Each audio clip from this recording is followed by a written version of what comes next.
Beneath the freezing, contested ice of the Arctic Ocean, a new era of underwater rivalry is quietly unfolding. And Canada just made a $100 billion move to secure its front line.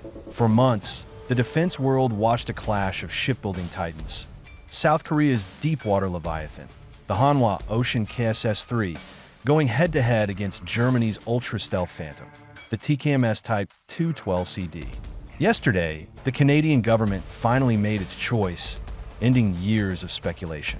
In one of the largest defense procurements in Canadian history, Ottawa officially selected Germany's ThyssenKrupp Marine Systems, TKMS, as a preferred supplier for the Canadian Patrol Submarine Project, CPSP, replacing the aging Victoria-class fleet with 12 state-of-the-art submarines. But why did Ottawa turn down South Korea's rapid delivery, heavily armed powerhouse in favor of the German-Norwegian design? The answer comes down to grand NATO strategy, unprecedented political sacrifices, and a unique, deadly geometry required to disappear under the Arctic ice. Here is exactly why Canada chose the Type 212CD.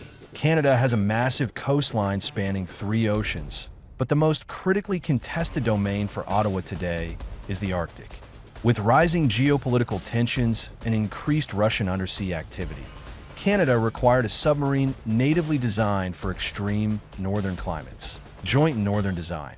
The Type 212CD was co-developed by Germany and Norway specifically for operations in cold, restrictive northern waters. Stealth under ice. The 212CD features a unique diamond-shaped hull that significantly deflects active sonar, making it one of the stealthiest submarines globally.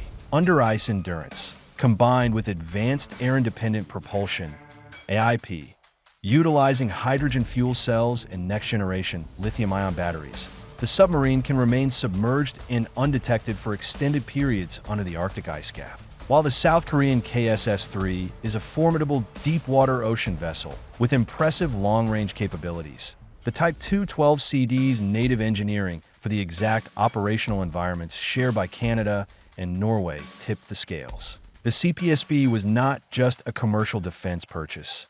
It was a strategic alignment. Deep NATO integration. TKMS currently supplies approximately 70% of NATO's non-nuclear submarine fleet. Seamless communication. Adopting the 212CD allows the Royal Canadian Navy to share intelligence, conduct joint missions, and communicate flawlessly with European allies. Government-to-government framework. The deal was backed by a state-to-state agreement between Canada, Germany, and Norway. This framework provided Canada with pre-authorized export approvals and political safeguards, cementing a long-term strategic partnership within the NATO alliance that goes far beyond a standard corporate procurement contract. A major concern for Canada was the capability gap. The existing Victoria-class submarines are plagued by reliability issues and are slated for retirement by the mid-2030s. Hanwha Ocean originally had the upper hand here, boasting massive active production lines and promising aggressive delivery dates. However, TKMS successfully neutralized this advantage with a bold, unprecedented commitment. Reallocated production.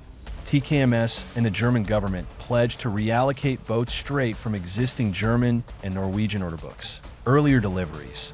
This move guaranteed that Canada would receive its first 4 submarines ahead of schedule by 2034. By sacrificing their own immediate supply chain queue for Canada, Germany demonstrated massive political will, proving to Ottawa that the delivery timelines were ironclad. Canadian defense procurement laws heavily weigh industrial offsets and domestic economic benefits. Both companies submitted incredibly ambitious economic packages, but the TKMS Team 212CD proposal offered staggering numbers over the project's lifetime. Total economic activity: 167 billion Canadian dollars generated across Canada. Direct economic impact: over 86 billion Canadian dollars injected into the domestic market.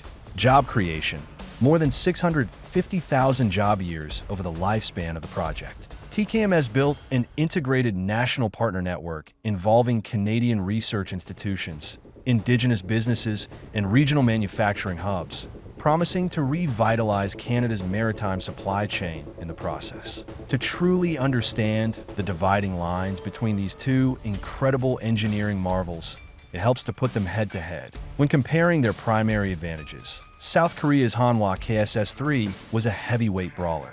It offered incredible payload capacity and featured a vertical launch system capable of striking targets from deep offshore. In contrast, Germany's TKMS Type 212CD wasn't built to brawl, it was built to disappear. Its primary advantages were extreme stealth and native NATO integration. In terms of their environmental focus, the South Korean vessel was perfected for long-range, deep-water Indo-Pacific operations.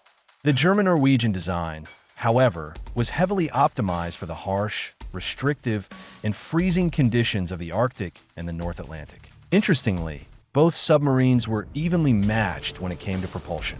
Both platforms offered cutting-edge fuel cell air-independent propulsion, paired with next-generation lithium-ion batteries, allowing for massive underwater endurance. Geopolitically, the alliance synergy offered by both bids represented a fork in the road for Canada. Selecting South Korea would have rapidly expanded Canada's strategic footprint in the Indo-Pacific. But by selecting Germany, Canada chose to double down on its Euro-Atlantic alliances, reinforcing its role within NATO. Finally, their delivery strategies could not have been more different. Hanwha Ocean leveraged the massive scale, efficiency, and speed of its active South Korean commercial shipyards. TKMS, on the other hand, made a political maneuver by getting the German and Norwegian governments to reallocate their own existing order slots. TKMS guaranteed Canada its first boats by 2034 without needing to spin up a completely new production line from scratch. Ultimately, the choice between the KSS-III and the Type 212CD was a choice of grand strategy. South Korea's Hanwha Ocean presented a magnificent vessel that would have deeply integrated Canada into the Indo-Pacific security architecture. However, the Canadian government prioritized its most pressing geopolitical vulnerability: the defense of the Arctic and the North Atlantic against an increasingly active Russian undersea fleet. By selecting the TKMS Type 212CD, Canada prioritized NATO interoperability, secured guaranteed early deliveries through allied political will, and procured a platform natively built to disappear under the ice. This procurement doesn't just modernize the Royal Canadian Navy, it completely redefines its capabilities for the next half-century.